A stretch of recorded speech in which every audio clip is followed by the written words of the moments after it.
Gaur urtebete da Pablo González, euskal kazetaria preso sartu zutela, Poloniako barne segurtasuneko agentziak Errusiarentzat espioitza jarduerak egitea leporatuta. Amnistia Internazionalak Poloniako fiskaltza nagusiari eskatu dio González epaiketa egin arte aske uzteko. Hasierako atxiloketa 3 hilabetekoa luzatzen joan da eta pasatu den otsailaren 15ean auzitegiak maiatzaren 24 arte mantendu zuen atxilotze agindua. Gonzálezek bere abokatuarekin harreman arrunta izan dezakeen arren eta Espainiako kontsulak Polonian bisitatu duen arren ez zuen ofiziozko abokatuaren laguntzarik izan atxilotu eta 16 egunera arte. Arreta hori bereziki garrantzitsua da behar bezalako bermeak izango dituen prozesu bat burutzeko giza eskubideen aldeko erakundeak deitoratu zuenez. Pablo González kazetaria Polonian atxilotu zutenetik urtebetera, haren aldeko adierazpena sinatu dute Eusko Legebiltzarreko talde gehienek, PP, Ciudadanos eta Vox. Ez beste guztiek kezka adierazi dute kazetariaren egoerarekin eta haren atxiloaldia luzatu izana salatu dute.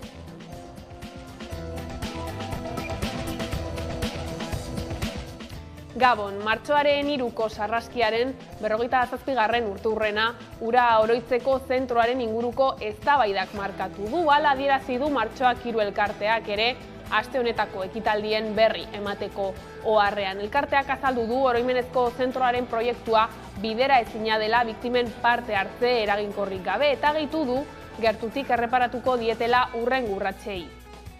Parte hartzeko bermeekin eta erabakitzeko ahalmenarekin aurrera egitea.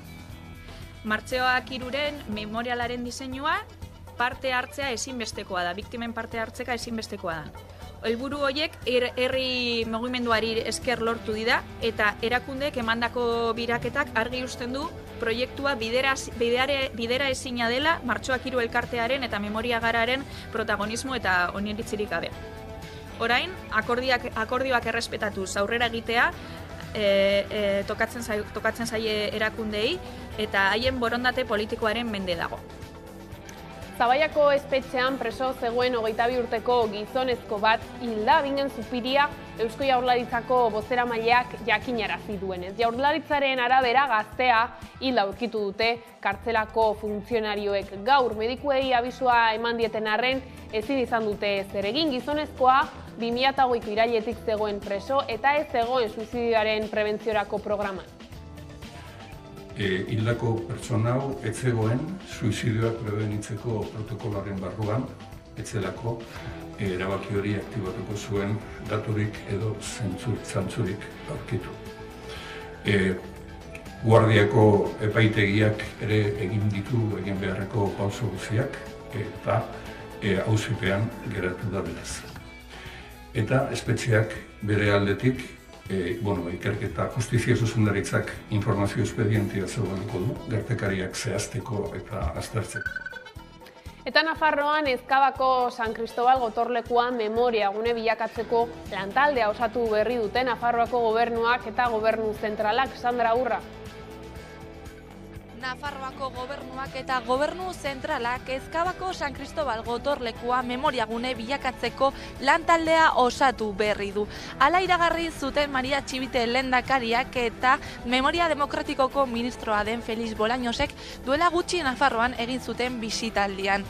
Atzo arratsaldean behingoz osatu zuten lantalde hau eta azken finean Memoria Demokratikoko legea bermatzeko helburu nagusia du honek.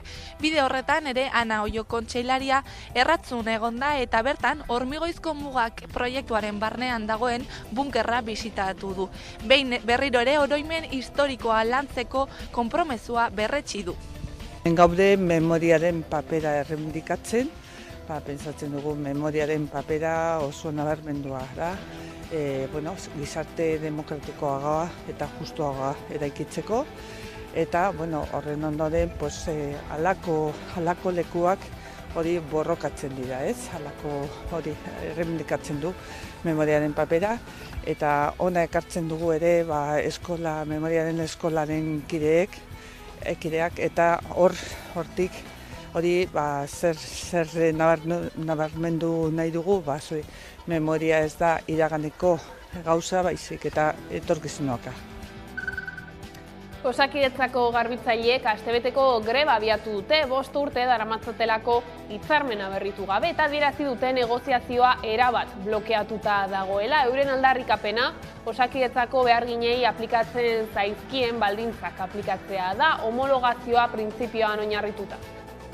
Langile hauek ja bere garaian duela urte mordo bat lortu zuten haien baldintzak homologatzea Osakidetzako langileen baldintzei. Zer gertatu da azken 5 urte hauetan?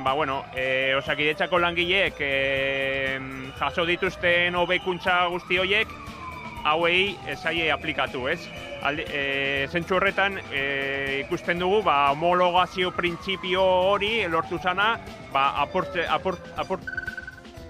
Elak kritikatu du Labek Osadan eta Nafarroako Lan Osasunaren Institutuan parte hartzea erabaki izana. 2022an 71 pertsona hil ziren lanean eta 2500 lagun lan gaixotasunengatik. Elaren arabera bestalde, Elak salatu duenez, Labek Osadan eta Nafarroako Osasun Publikoaren eta Lan Osasunaren Institutuan parte hartzea erabaki du. Hala, Elaren esanetan, Labek bertan bera utzi du lan istripuei eman beharreko erantzun bateratua.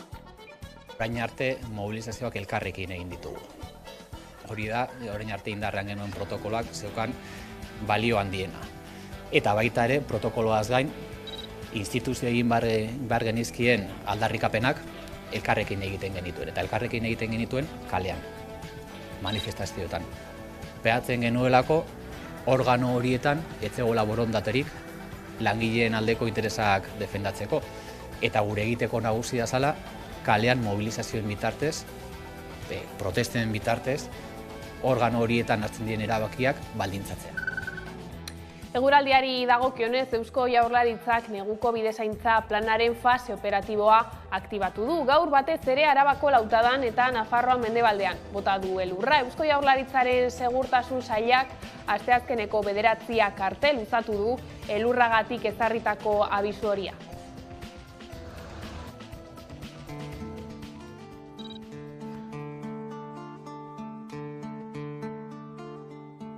Maite ditut maite, gure bazterrak lambroak izkutatzen dizkitanean. Maite ditut maite, gure bazterrak lambroak izkutatzen dizkitanean. Zer izkutatzen duen, ez ditanean ikusten uzten. Orduan azten bainaiz, izkutukoa nere baitan pizten diren bazter miresgarriak ikusten.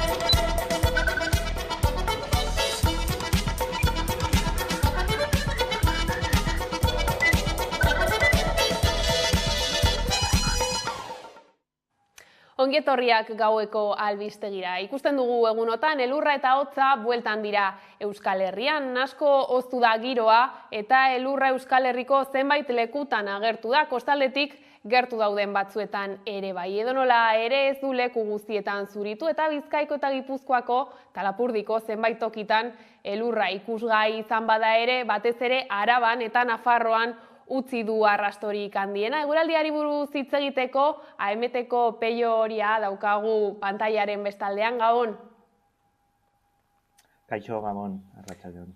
Bueno, ikusi dugu, ez? Elurra bota du batez ere Araban eta Nafarroan esan dugun bezala. Elur gehiago botako du edo zer nolako prezipitazioak izango dira aurrerantzean? Datozen bi goizaldetan, gaur gauetik biharko lehenengo orduak arte eta ostegunaren lehenengo partean elur gehiago botatzeko aukera daude, batez ere ikusi dugun bezala Araban eta Nafarroako mendebaldeko lekutan, Sakanan, Leitzaranean, Hori bai, ematearen kasuan printzipioz elur kopuruak edo kantitateak oso txikiak izanen dira eta, bueno, atzo adibidez hemen Lizarraldean ikusitakorik ez dugu espero. Ikusi dugu baita ere kostaldean elurra bota duela, zein da egoera bertan? Bueno, hemen Nafarroan eta kostaldean ere ikusi dugu nola gaur eta atzo azken urtetako egun hotzenetarikoak izan direla, temperaturak 0 gradu inguru egunaren parte gehienean eta balio maksimoak oso motzak geratuta eta, bueno, izotzak oso era orokortuan eman ziren, kostaldean ere bai, hau ez da hain normala, azkenean, bueno, aire masa hotzaren eraginpean geratu dira eskualde guztiak. Abisu horia dago bihar arte behintzat, elurragatik, temperaturen aldetik aldaketa handiak egongo aldira? Bai, bueno, temperatura pixkanaka gora joanen da, Nafarroan, Araban, Gipuzkoan eta Bizkaian, bihar ez dugu hainbeste nabarituko, baina batez ere ostegunean eta hurrengo egunetan, bai, egun batetik bestera edo hurrengora nabarituko dugu nola temperaturak igoko den. Azken egunotan ere Juliet denboraldiari buruz hitz egin dugu, temperatura hotzak adibidez oso bereziki Balearu Arteetan oso esanguratsuak izan dira eta kalteak ere eragin ditu. Zer espero dugu aurrerantzean? Bai, bueno, Juliet ez da kantauriko borraska ohiko bat, baizik eta aire masa oso hotza, Artikotik etorrita edo kontinentearen iparraldetik gure erkidegotara ailegatu eginda, bere kokapenaren arabera, eragiten ditu efektu gehiago leku batean edo bestean, atzo okerrena tokatu zaigun guri edo penintsulako iparraldeari, eta gaur borraskaren erdigunea Mediterraneora behin mugituta, ikusi dugu nola metro bateko elur lodiera pilatu dela Mallorcako hainbat mendilekutan. Printzipioz, egoera hor, hobetu eginen da hurrengo egunetan. Tira, espero dugu hurrengo egunotan behintzat eskularruak alde batera usteko aukera izango dugula. Mila esker Pello gurekin egoteagatik. Zuei, hurrengo arte. Eta bestelako albisteekin jarraituko dugu orain, izan ere gaur urtebete da Pablo González, euskal kazetaria, preso sartu zutela. Poloniako barne segurtasuneko agentziak Errusiarentzat espioitza jarduerak egitea leporatuta. Amnistia Internazionalak Poloniako fiskaltza nagusiari eskatu dio, González epaiketa egin arte aski uzteko, hasierako atxiloketa 3 hilabetekoa luzatzen joan da, eta pasaden otsailaren 15ean auzitegiak maiatzaren 24 arte mantendu zuen atxilotze agindua. Hasieran izan zen pelikula baten modukue. Zenein bizitie, furgoneta 2, 8 lagun, sinestu bezaitzeko. Espetzialdizeke luzetutiri dagokizonez, ez dakit beran legedize urratuten da bien edo ez, baina inkomunikazioari dagokizonez, bai.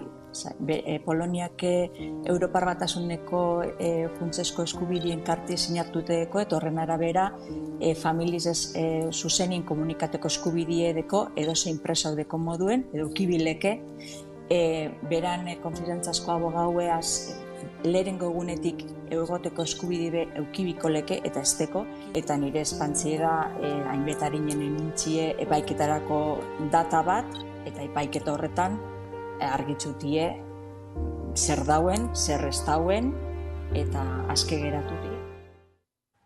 Pablo González, kazetaria Polonian atxilotu zutenetik urtebetera, haren aldeko adierazpena sinatu dute Eusko Legebiltzarreko talde gehienek, PP, Ciudadanos eta Voxek ez beste guztiek kezka adierazi dute kazetariaren egoerarekin.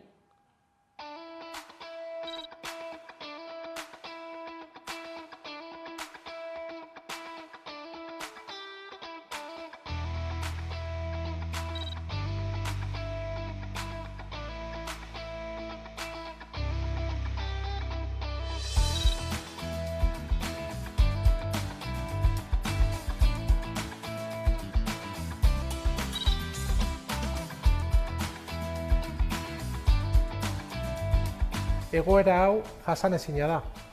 Kontutan hartuta, Europar Batasuneko estatu baten gertatzen ari dela, eta Pablok jasotzen dituen trataerak eta pairatzen duen egoera ez dela batere duina.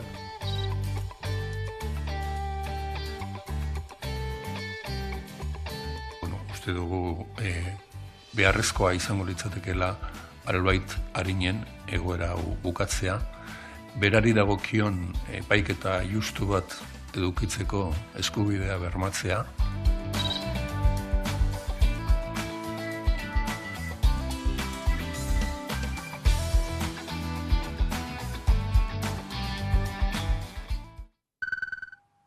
Asier Blas, zientzia politiketan doktorea eta EHUko irakaslea elkarrizketatu dugu gurean gaur magazinean. Azpimarratu du Pablo González kazetariak urtebete egin duela preso Polonian eta nabarmendu du denbora tarte hori ia isolatuta daramala. Hori horrela salatu du Pablo Gonzálezen atxiloaldian Europar Batasuneko oinarrizko karta urratu egin dela gutxienez 18 artikulutan. Urtebete preso dagoela eta gainera urtebete isolatua edo ia isolatua dagoela.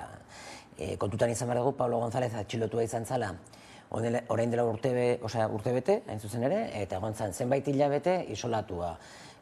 Harremanik gabe bere familiarekin, harremanik gabe bere konfiantzazko abokatuarekin, eta gerora orain ere isolatua dago. 23 ordu ematen ditu bere kalabozoan, ordu bete dauka patiorako, patio txiki batetan, eta bakarrik dago, zakarremanik beste presoekin, eta familiaren bisita bakarra izan du, besterik ez. Bere bikotearen bisita, ezin ditu deiak egin baitz egiteko bere semeekin, edo bideo deiak ez ezer, eta alde horretatik, praktikan ia isolatua dagoela esan genezake. Gaiz aldatuta Osakidetzako azpi kontratatutako garbiketa zerbitzuko langileek astebeteko greba hasi dute martxoaren 5-era LAB, UGT, Comisiones Obreras eta SK sindikatuek deituta. Euren aldarrikapena Osakidetzako beharginei aplikatzen zaizkien baldintzak aplikatzea da, homologazioa printzipioan oinarrituta. Osakidetzako garbitzaile azpikontratatuak greban dauden. Astelenean astebeteko lanuztea bietu zuten beharginen lan baldintzak Osakidetzako langileekin homologatzea eskatzeko.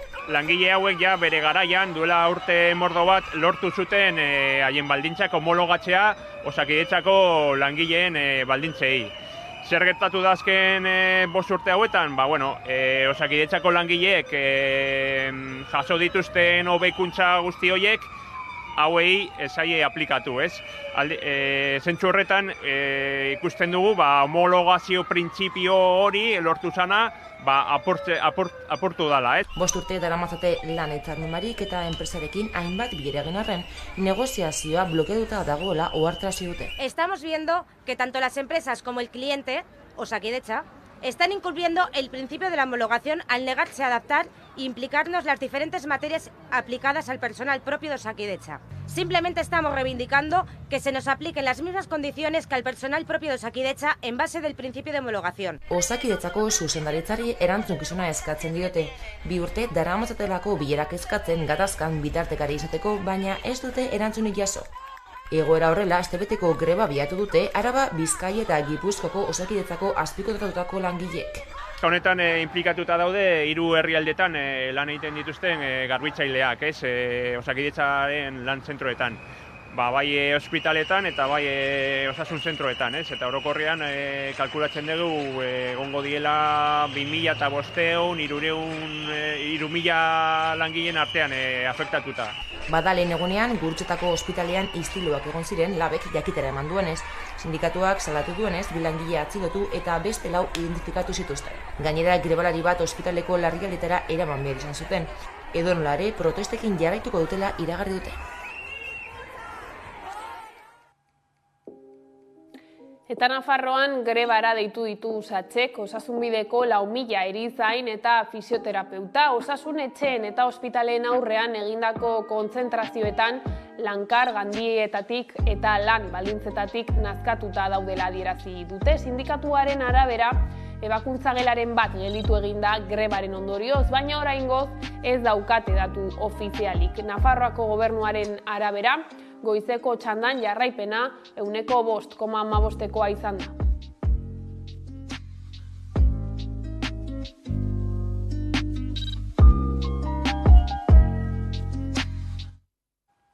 Eta Bizkaiko etxez etxeko laguntza sektoreak greba eguna izan du berriro labek deituta. Sektoreko langileek 7 urte baino gehiago daramatzate lan hitzarmena berritu gabe eta negoziazioa blokeatuta dagoela salatu dute patronalak 3,6ko soldata igoera proposatu du, baina beharginentzat ez da nahikoa. Egoera horrela, martxoaren 8an berriro lanuztea egingo dute.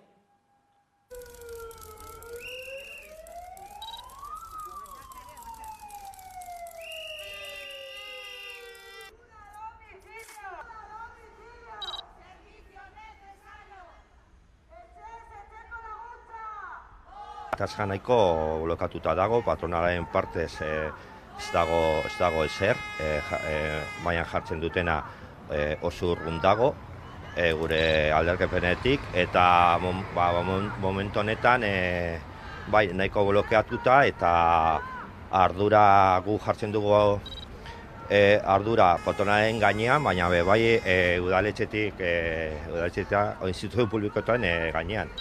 Hau da, azken finean, zerbitzu publiko egiten duten langileagoak, zerbitzu publiko baino ez da. Eta momentu honetan ez dago deialdirik patronalaren partetik. Interpelatu dugu udaletxeari, baina momentu honetan instituzioen partetik, administrazioen partetik ez daukago erantzunik.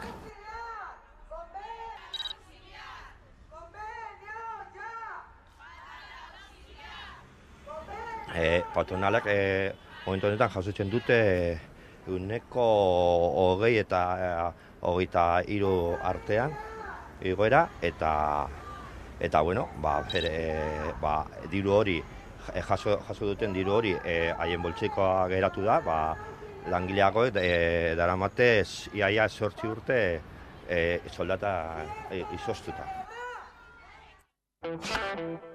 Eta elak kritikatu du labek Osalan eta Nafarroako Lan Osasunaren Institutuan parte hartzea erabaki izana. 2022an 71 pertsona hil ziren lanean eta 2500 lagun lan gaixotasunengatik elaren arabera. Bestalde elak salatu duenez, labek Osalan eta Nafarroako Osasun Publikoaren eta Lan Osasunaren Institutuan parte hartzea erabaki du.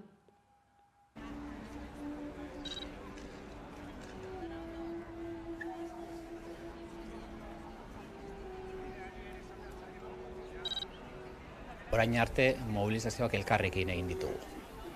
Hori da, orain arte indarrean genuen protokoloak zeukan balio handiena. Eta baita ere, protokoloaz gain, instituzio egin behar genizkien aldarrikapenak elkarrekin egiten genituen. Eta elkarrekin egiten genituen kalean, manifestazioetan. Behatzen genuelako, organo horietan etzegoela borondaterik langileen aldeko interesak defendatzeko. Eta gure egiteko nagusia zala, kalean mobilizazioen bitartez, protesten bitartez, organo horietan hartzen diren erabakiak baldintzatzea. Behatzen dugulako, gaskoz gehiago baldintzatzen dela, kalean langileekin, organo horietan, mahai baten inguruan eserita baino. Eta hori da bertan bera geratuko dena, eta hemendik aurrera, elak bere aldetik eta labek ikusiko guztelan, baina erantzunak alde bakarrez hartu beharko ditugu. Eta organoetara bueltatzeak, ondorio praktiko argi badu, eta orokorrean ela eta laben arteko elkarlana zaildu egiten dela eta komisiones obreras eta UGT-rekin izan dezaketena erraztu.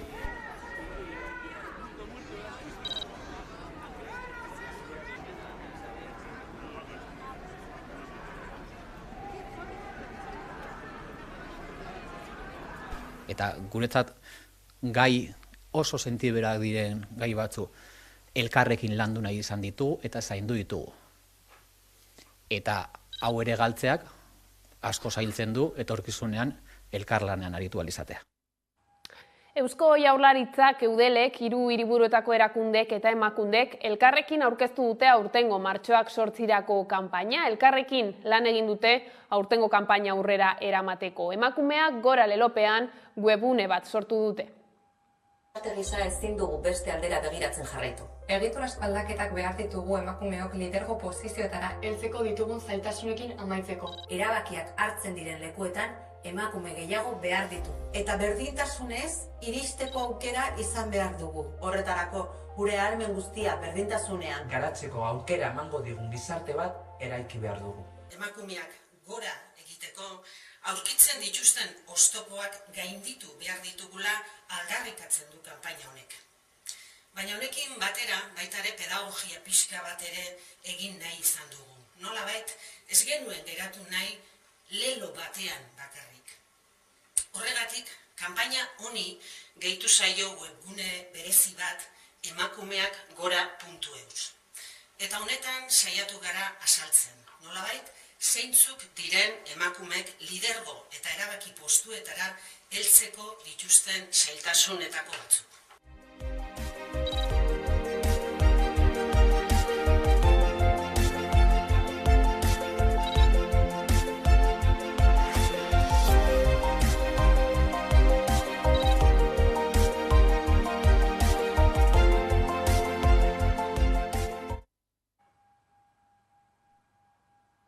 Eta gai zaldatuta Europar Batasunean ia 57 milioi tona elikagai alferrik galtzen dira urtean. Bruselak neurriak hartu nahi ditu baserritik mahaira estrategiaren barruan. Horrela, kontsumitzaileen artean elikagaiak alferrik galtzea ekidin nahi da eta 2030 baino lehen oraingo zifrak erdira murrizteko helburua dute. Udane Arbeok azalduko digu. Ia 57 milioi tona elikagai alferri galdu ziren Europar Batasunean 2020an, eta kopuru horiei aurre egiteko neurri sorta bat proposatu Bruselak baserritik mahaira estrategiaren barruan. Europako estatistika bulegoaren azken datuek erakusten dutenez, Europar Batasunean ekoizten diren elikagaien 10% inguru bidean galtzen dira, bai banaketan, bai jatetxe zerbitzuetan, bai etxeetan. Europar Batasuneko herritar bakoitzak 127 kilo janari eta edari galdu zituen 2020an. Hau da, 57 milioi tona, galtze hori 130 milioi euro inguru lirateke. Kontsumitu ez ziren 127 kilo horietatik 70 kilo etxean galdu ziren. 23 kilo elikagai eta edarien fabrikazioan, 14 kilo ekoizpen primarioan, 12 kilo jatetxetan eta elikadura zerbitzuetan eta 9 kilo banaketan. Alemanian galdu ziren alferrik elikagai gehien 2020an, 10,9 milioi tona guztira, eta Luxemburgon gutxien, 92.600 tona inguru. Ildo horretan Bruselak neurriak hartu ditu baserritik mahaira estrategiaren barruan. Horrela kontsumitzaien artean elikagaiak alferrik galtzea ekidin nahi da. Eta 2030 baino lehen oraingo zifrak erdira murrizteko helburua dute. Eta elikadura kate osoan zer galera gutxitu. Bestalde ere bada zer hobetu, honako hauek identifikatu dituzte. Erakunde publiko eta pribatuen arteko lankidetza areagotzeko beharra, kontsumitzaien eta enpresen ohiturak aldatzea, produktu galkorretan elikagaien segurtasuna mantentzea eta aldi berean erabilera bakarreko plastikoa murriztea, hondakinei aurre egiten zaien bitartean. Ukrainiako gerra hasi zenetik urtebetera, Olatz Linazi-Soro Txernobil elkarteko kidea izan dugu gurekin. Beren urte hauetako guztietako lana, Ukrainiako landa eremuan bizi diren aurrentzako harrera familiak aurkitzea izan da, baina gerra hasi zenetik familientzako harrera eskaintzen aritu dira. Bizkaiko Galdakaoko voluntario talde baten taldearen bidez, egia esan antolatu ziren bidaiak eta ekarri zituzten honea aurre eta beraien familia asko eta asko. Harrezkero bereiekin lanean ez, badira familia batzuk eta hor batzuk ez dutela etortzerik nahi, eta orduan beraien nahi errespetatu behar da, baina bai kontaktuan jarritzen dugu, jakiak eramaten dizkiegu, baita ere laguntza humanitorera ere zabaldu dugu inguru horretan. Euskal Herria bizirik ekimena sortu dute landa eremuaren defentsan. Maiatzaren 20an manifestazioa deitu du Euskal Herria bizirikek Gasteizen. Egin nahi diren trenbide proiektu eta azpiegiturak, zentral eolikoak edo fotovoltaikoak eta horiei dagozkien banaketa lineak, erraustegiak, negutegi industrialak eta animaliak hazteko ustiapen intentsiboko fabrikak ingurunearentzat arriskutsuak direla iritzita. Euskal Herria bizirik plataforma sortu berri dute landa eremua babestu asmoz. Energia krisi eta klima larrialdia tarteko, energia berriztagarri ugariren proiektua garatzeko bidean dira. Herritar askorentzat ordea kezka iturri dira azpiegitura berri horiek, naturguneekiko erasotza dituzte. Trenbide proiektu eta azpiegiturak, zentral eolikoak edo fotovoltaikoak eta hori dagozkien banak eta lineak, erraustegiak, negutegi industrialak eta animaliak hazteko ustiapen intentsiboko fabrikak. Horiek guztiak agertzen dira Euskal Herriko mapan, jada martxan dauden proiektuak edo laster gauzatzekoak direlako.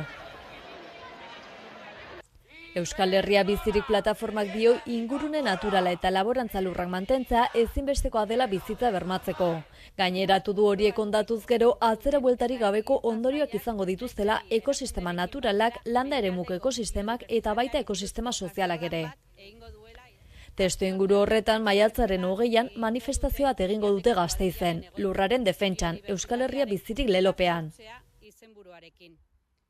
Egin nahi diren proiektu horiek eremu komunalak eta laborantza lurrak bereganatzen dituztela nabarmendu dute, ekosistemen desagertzea arriskuan jarrita. Hori ala manifestazioa borrokan jarraitzeko pizgarri bat izatea nahi dutela azaldu dute plataformako kideek. Ildo horretan natura babestuko duen politika eskatuko dute. Energia eskuratzeko aukera unibertsala ekarriko duen politika. Pertsonen beharrei erantzungo dien eredu deszentralizatu eta tokikoan oinarritua. Plataformaren arabera erabakiak pertsonengan jarriko dituzten politikak behar dira, eta ez kapitalaren interesetan oinarritutakoak. Maiatzaren 20ko manifestazioan Euskal Herri osoko eragileen atxikimendua lortzeko helburua du plataformak.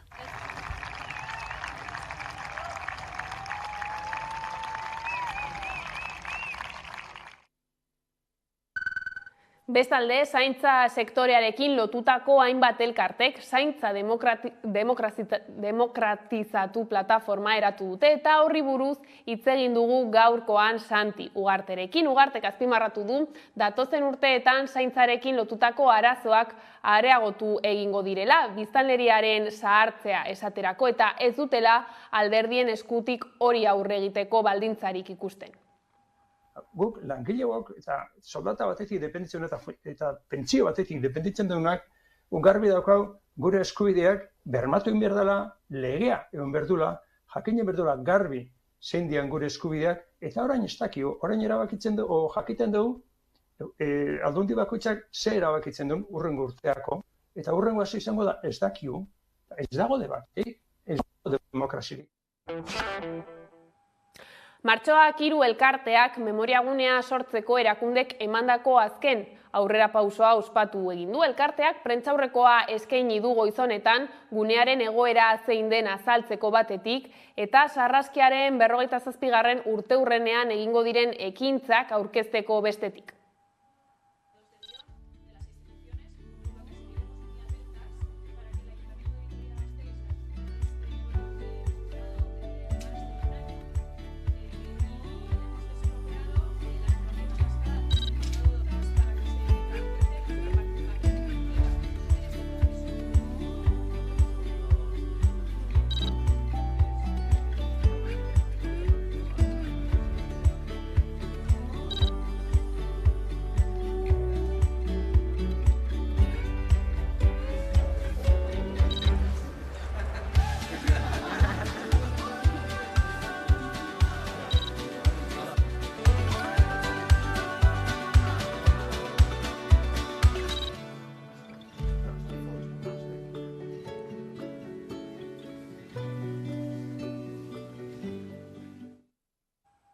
Hain zuzen ere, ostiralean 47 urte beteko dira Espainiako poliziak 5 langile hil eta 100 zauritu zituenetik Gasteizen eta urtemuga oroitzeko ekitaldi eta mobilizazio andana izango da Arabako hiriburuan. Aurten 1976ko martxoaren 3ko sarrazkiaren 47. urte urrena izango da, eta gehiengo sindikalak manifestazioa bizi baldintzen zuntziketaren aurka etorkizuna bermatzeko oraina borrokatzen lelopean antolatu du. ELA, LAB, Steilas eta ESK sindikatuek agerraldia egin dute martxoak 3 gunean, Zaramagan. Ostiral honetan Gasteizko sarrazkiaren 47. urteurrenaren baitan antolatu dituzten ekintzak aurkeztu dituzte. Martxoaren 3an arratsaldeko 6etan omenaldia egingo diete 1916an Gasteizen hildako langileei. Pedro María Martínez Ocio, Francisco Aznar, Romualdo Barroso, José Castillo eta Bienvenido Pereda, baita Basaurin eta Tarragonan egun batzuk geroago hildako langilei ere, Juan Gabriel Rodrigo eta Vicente Anton. 1976an fabriketan ez ezik poltsak utzi zituzten emakumeen aldarrikapenak gogora ekarri dituzte gaurko egoerarekin parekatzeko. Sindikatuek azaldu dutenez bizitzaren garestitzearen aurrean mobilizazioak eta borrokak antolatzen ari dira, lantokietan eta kaleetan langile klasearen erosteko ahalmena defendatzeko.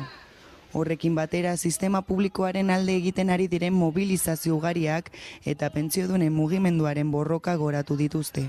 Kalera aterako gara, bizi baldintzen zuntziketearen aurka, luchando el presente para asegurar el futuro lelopean.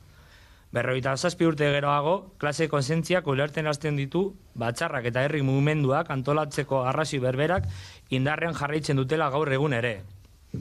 Kontsentzia horrek, berak gogorazten digu langileari ez dituela ezer oparitu, eta lortu dugun guztia antolakuntzari eta borrokaria esker lortu dugula. Sindikatuen esanetan osasunaren kalitateak, zaintzak, pentsioek eta hezkuntzak ongizate maila islatzen dute eta defendatzera deitu dituzte herritarrek. Hain zuzen ere, gai horren inguruan sakonago hitz egiteko, Martxoak 3 elkarteko kidea Lander Garzia daukagu pantailaren bestaldean. Gabon. Gabon, bai. Memoria gara ekimenak bat egin du, Martxoak 3 elkarteko asanbladak hartu duen erabakiekin. Zeintzuk dira zehazki memoriagunea abian jartzeko akordioaren oinarri horiek? Bai, oinarriak ez dira oso sendoak, baina bai lorpen bat bezala ulertu dituguna. Izan ere, prozesua nahiko luzea izaten ari da, eta gogoratu behar da, memoria gara ekimenak eta Martxoak 3 elkartea ondoren bultzatu zutela ideia hau, ez? Eta egia esan, 2 urte luze izan dira, hasi ginenetik erakundeekin negoziatzen, eta azken momentura arte, neko korapiltsua izan da prozesu guztia, ez da? Eta orain behingoz, bi lorpen izan ditugu, eta oinarri hoiekin babian jarriko da prozesua. Bata da, norabide aldaketa bat lortu egin dugula, erakundeen partetik, hasieran planteatzen zuten eskeman ez zegoelako bermatuta eragile sozialen partaidetza eraginkorra prozesuan, eta lortu dugu hitzarmen baten bitartez hori bermatzea. Hau da, nola Martxoak 3 elkartea adibidez, zenolako partaidetza mota eta beste metodologiarekin lagunduko du diseinuan, edukietan, eta irekitzen denetik aurrera, agendan, eta hori hitzez nolabait badugu, orain sinatu digute berme bat, ikusi beharko da betetzen den ala ez. Izan ere, mesfidantza asko sortu dira azken 2 urtetan, eta hala ere, lorpen bat bezala lortzen dugu, esandakoa, norabide aldaketa hori egon delako, hasierako erakundeek planteatzen zutenaren hasierako eskemarekin, eta printzipioz berme sinatu bat dugulako, baina ikusiko da ea betetzen den ala ez. Esan duzue baita ere, ez da negoziazio fasea horrela itxitzat ematen duzuela, biktimen parte hartzea ere ezinbestekoa da, baina orain erakundeen borondate politikoaren esku dago aurrera eramatea guzti hau, ez da? Bai, gogoratu behar da, gehiengo osoa dutenez, bai PNV eta PSOEk fundazioan sartu diren 3 erakundeetan, hau da, Gasteizko Udalan, Eusko Jaurlaritzan eta Arabako Foru Aldundian, bazegoen aukera aritmetika batek aritmetikak eman digu aukera bat, hobe esan da, Gasteizko udalan gehiengo osoa ez dutenez, negoziatu behar izan dute estatutuen onarpena gainontzeko udal taldeekin. Eta horregatik, airekizitzaigun aukera bat urtarrilaren 13an. Hori gogoratu behar da, porque hasiera batean estatutuak onartu nahi zituzten gure ekarpenik egin gabe. Hori korapilo bat izan da, eta bazegoen beste korapilo bat, gure partaidetza nola bermatu zen metodologiarekin eta hitzarmen bat adostu genuen 2021 batean, eta inkluso egon zen Eusko Jaurlaritzaren aurrekontuetan, 2022ko aurrekontuetan, baina ez zen gauzatu. Eta gero desagertu egin zen aurtengo aurrekontuetatik, eta orain negoziaketa horretan lortu dugu berreskuratzea. Baina gogoratu behar da ere bai, gure asanbladak onarpen eman behar zioenean aurre akordio horri aldatu zigutela dokumentua. Orduan, azkenean lortu dugu aurreko ostiralean sinadura bat nun agertzen den beteko dutela adostutakoa, baina eta horrekin aurrera egitea erabaki genuen, zen ere Memoria Gara eta Martxoak Kirol Elkarteak proiektu honen bultzatzaileak dira eta nahi dugu proiektua aurrera joatea, baina ez edozein modutan eta beti ere gure partaidetza bermatuz eta horien arte mesfidantza asko sortu dira zentzu horretan. Esan dugu baita ere, datorren ostiralean 57 urte beteko direla, poliziak Gasteizko Zaramaga auzoan 5 lagun hil zituztela eta beste 100 zauritu zituztela. Zeintzuk izango dira ekintzarik esanguratsuenak?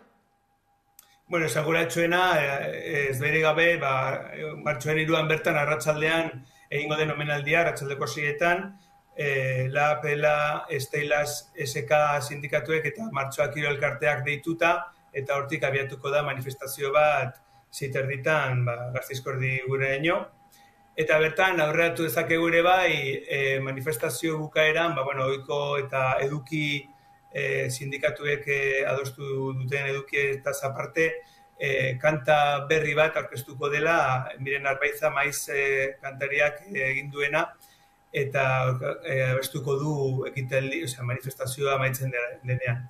Eta horretaz aparte, aurreko egunetan, bai bihar eta etzi baitugu dokumental batzuen aurkezpenak, gure webgunean ikusi daitezke hori pizkat giroa berotzeko ekitaliak, eta baita ere, larun batean, Errekaleor auzo askean izango da memoria jardunaldi bat, eta bertan Martxoak Kirol Elkarteak ere parte hartuko du. Esan dugu dagoeneko Eusko Jaurlaritzako Gobernu Kontseiluak ere eta Arabako Foru Aldundiak gaur onartu dutela fundazioko kide izatea, baita haren estatutuak ere Gasteizko udalak ostiralean egingo du, eta Urtaranek ere gaur esan du estatuak barkamena eskatu behar lukela fundazioko kide izan nahi badu. Zer nolako irakurketa egiten duzue honen inguruan? Oso polemika artifiziala iruditzen zaigu ikamika hori PNV eta PSOEren artean,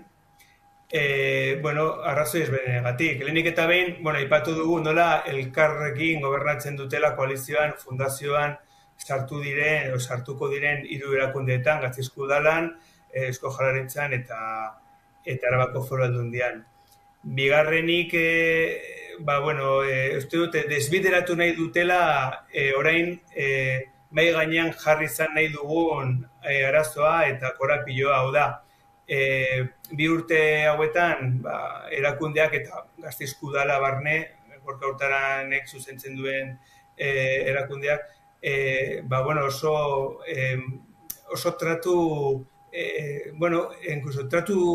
gaizki tratatuak sentitu izan dira biktimak erakundeen partetik prozesu honetan, eta zer nolako mesfidantzak sortu diren, eta zer nolako metodologia eza, eta azken momenturaino, eta dokumentu aldaketak, eta aktarik gabeko bilerak, eta behin gauza bat, eta horrengoan beste bat esaten zizuten prozesu oso neketsua izan da, eta orain hori, behingoz, aurretik esan dudan bezala, Gasteizko udalan dagoen aritmetika horrek aukera eman digu ekarpenak egiteko eta euren berme bat lortzeko 2021-etik izoztuta zegoen hitzarmena berreskuratzeko. Eta hori mahai gainean jarri dugunean, ikamika hori sortu da, eta ere badaude gauza asko esan daitezke, Gasteizko Udalak beste erakunde bati etxeko lanak bidali baino lehen, baditu etxean ere gauzak egiteko, eta zerrenda luzea izan daiteke, eta Gasteizko Udala ere oso berandu heldu da martxoaren 3ko memoriara, ez? Orduan, uste dugu oso artifiziala dela polemika hau, eta importantea dela, martxoak 3 elkarteak gaur goizean adierazi duen bezala, proiektu hau bideragarria izateko biktimen partaidetza eraginkorra bermatzea. Lander, gertutik jarraituko ditugu orduan ematen dituzuen hurrengo pausuak. Mila esker gurekin egoteagatik. Mila esker zuei. Eta aurrera jarraituko dugu, izan ere Euskal Presoekiko Elkartasun Ekintzek plaza hartzen jarraitzen dute, eta horretan lasterbidean Euskal Presoen eskubideen aldeko lasterketak baditu eguna eta lekua ekainaren 3an egingo dute Amasa Bilabonan.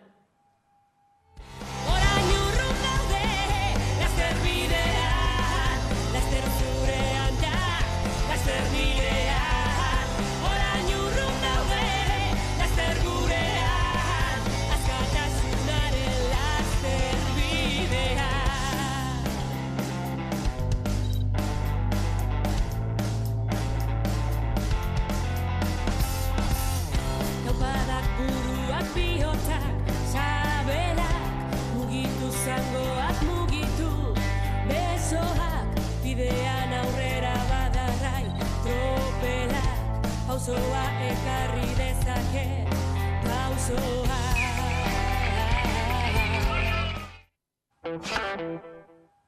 Esan dugu lehenago ere, Asier Blas zientzia politiketan doktorea eta EHUko irakaslea elkarrizketatu dugu gurean gaur magazinean. Nazioarteko gaiekin jarraiki Blasek azpimarratu du Ukrainiako gerra programatutako gerra bat zela eta hori zuzenki lotu du NATOren azken urtetako hainbat jarrerarekin. Dudari gabe, programatuta zegoen, aspalditik, eta gainez aspalditik aipatuta zegoen, Ukrainara iristen baldin bazan NATOren zabalkundea, hauxe gertatuko zala. Merkelek berak esan zuen 2008an, Bukaresteko NATOren goi bilera batetan. Esan zuen, Ukrainara iritsiko baldin bada NATO, jakin behar dugu gerrara guazela, baina ez Merkelek bakarrik. Kissingerrek, Berzinski eta Amerikako Estatu Batuetako politikari eta aholkulari askok aurretik esan zuten.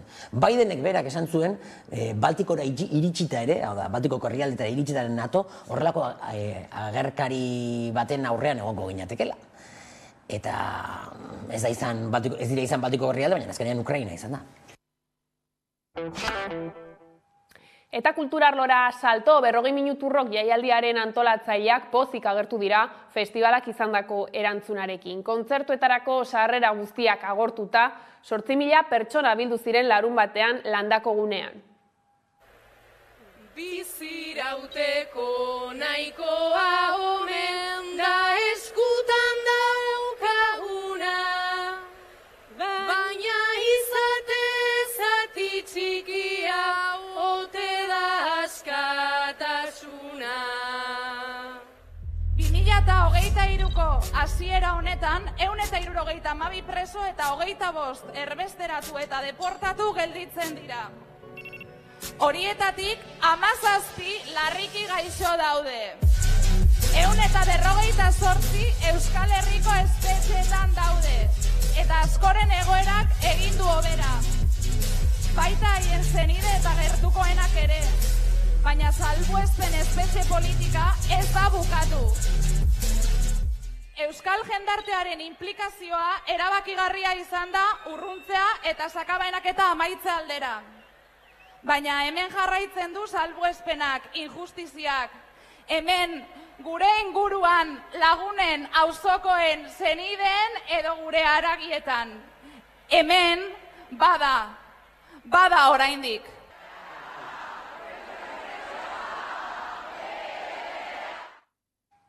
Eta zineman ostiralean estreinatu zen Irati eta lehen egunetik lortu du arrakasta Paul Urquijoren zuzendaritzaren bigarren filmak. Gehien ikusi den filma izan da Araba, Bizkai eta Gipuzkoako aretoetan.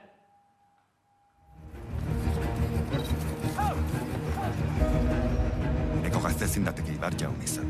Neure burua aurkezten dut sumeki, Ibar Jaun kristiau garbia izaiteko. Nor da? Lusa, harengatik zenbaiteko oraino dituzte sinesten ele paganoak. Bada itzulo sakon bat oihanaren bihotzean, hor dukezu erantzuna. Lagun eginen dizuen eilo basoak, iratik.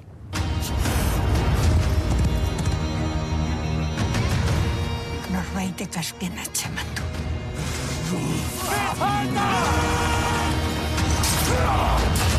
Ez dut ipuinetan sinesten.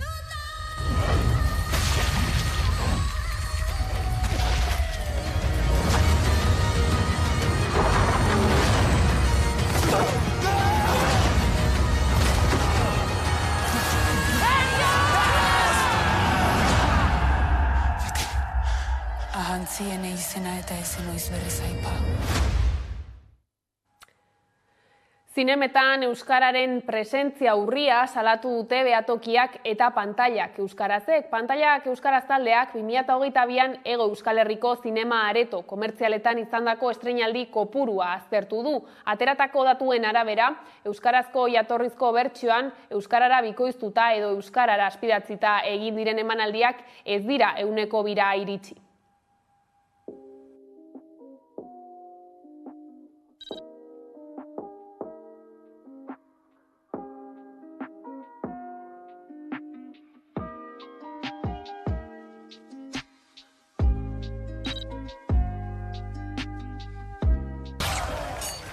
Egin beharra bete du, buentarren babesteko.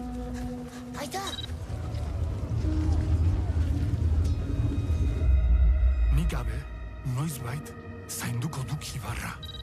Hitz eman egidak. Uteko, ular sendoa beharko du, Ibar Jaun izaiteko.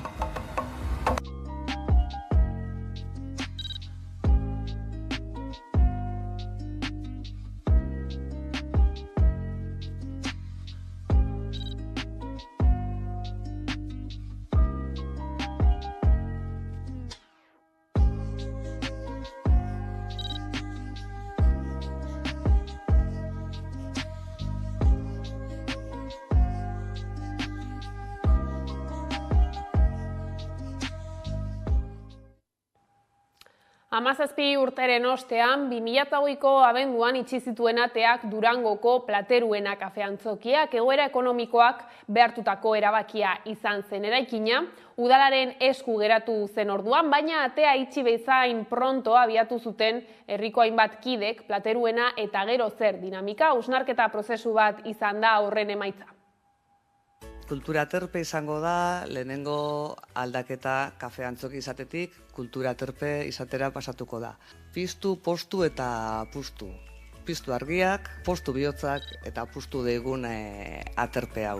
Festa giroan joango dan ekitaldi txo bat izango da, kanpoko gonbidatu batzuk ekarriko ditugu, Nari edo Dei Barroso bezala, baina gero plaza potente bat izango da, bertako sortzaileak egoteko. Aitor Bizkarra egongo da, Peru Madalena eta Mikel Nuñez egongo die, Aroa Blankok parte hartuko du, Barratik kalerako neskak hemendik ibiliko die, musika eskolako ikaslean Bras Basabe bai egongo da, eta bueno, danekin nahi duguna da pizkatxo bat, urte betetzegun bat. Esartzea proiektu berri horri.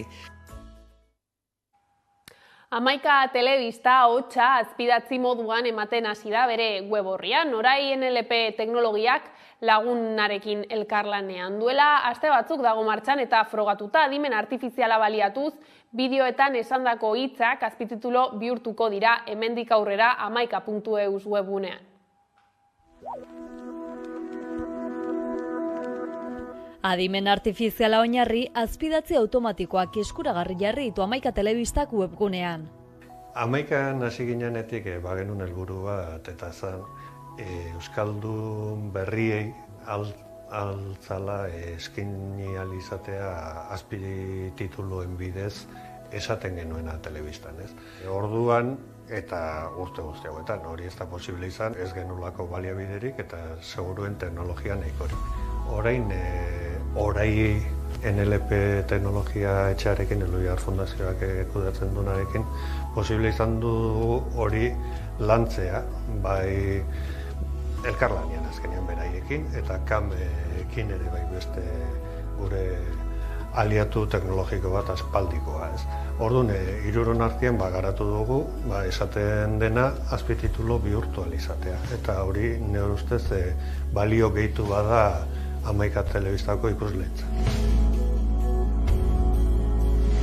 NLP teknologiak dira ordenagailuek eta hizkuntza ulertu, tratatu eta sortzeko erabiltzen dian teknologia guztiak, ezta? Eta hor sartzen dira bai itzulpen automatikoa, edo baitxa hizketaren ezagutza, eta azpititulazio automatikoa, hizketaren sorkuntza, chatbotak, holako mila gauza. 11 telebistarentzako egin duguna da gure azpititulazio automatikoko teknologia integratu 11ko lan prozesuetan, ez da? Orduan, albiztiak edo edozein bideopieza eta grabatzen danean eta katalogora igotzen danean edo publikatzeko igo behar denean aukera dago, nahi bada automatikoki azpititulatzeko, eta nahi izan ezkero azpititulu automatiko horietan da zen akatsak zuzentzeko eta gero publikatzera bidaltzeko. Eta egin dugu gure teknologia hori bertan integratu eta egokitu.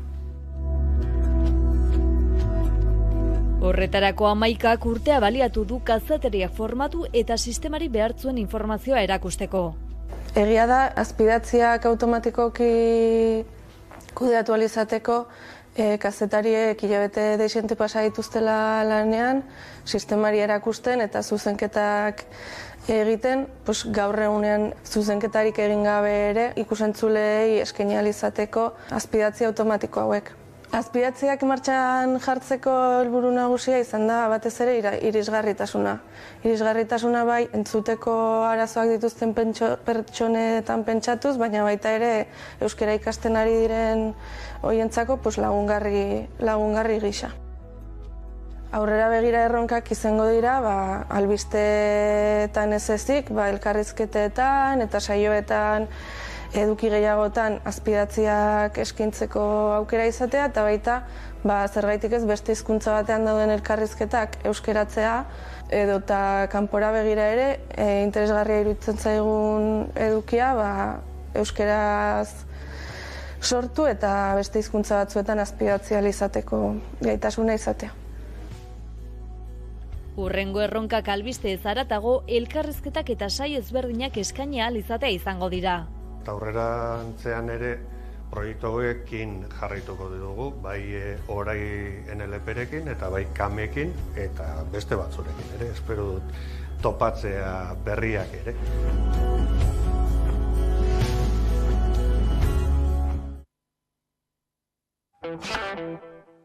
Eta kiroletan, astelehen honetan, hasi da Woman Winter Series txapelketa intzindaria Durangoko Ezkurdi pilotalekuan. Hurrengo astelehenean jokatuko da bigarren partida eta martxoaren 13an lehiatuko da final handia.